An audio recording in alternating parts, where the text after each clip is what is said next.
بسم اللہ الرحمن الرحیم۔ السلام علیکم ورحمۃ اللہ وبرکاتہ۔ فلسطینی مجاہدین سے متعلق رسول اللہ صلی اللہ علیہ وآلہ وسلم نے کیا ارشاد فرمایا، آج میں اپنے دوستوں کے ساتھ یہ شیئر کروں گا۔ آپ دوستوں نے اس ویڈیو کو خود بھی دیکھنا ہے، آگے اپنے دوستوں کے ساتھ ضرور شیئر کریں اور اللہ تعالیٰ سے یہ دعا کریں کہ اللہ تعالیٰ ان مجاہدین کی مدد فرمائے۔ سیدنا ابو امامہ رضی اللہ تعالیٰ عنہ فرماتے ہیں کہ رسول اللہ صلی اللہ علیہ وآلہ وسلم نے ارشاد فرمایا، میری امت کا ایک گروہ قیامت تک دین پر ثابت قدم اور دشمن پر غالب رہے گا۔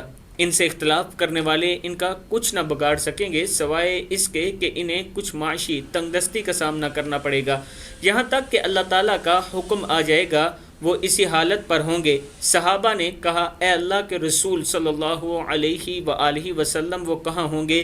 آپ صلی اللہ علیہ وآلہ وسلم نے ارشاد فرمایا، وہ بیت المقدس اور اس کے گرد و نواح میں ہوں گے۔ مسند احمد کی حدیث ہے یہ۔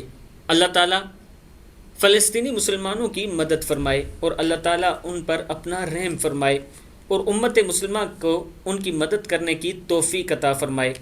آپ دوستوں نے ہر نماز کے بعد خصوصی دعا کرنی ہے ان لوگوں کے لیے۔ السلام علیکم ورحمۃ اللہ وبرکاتہ۔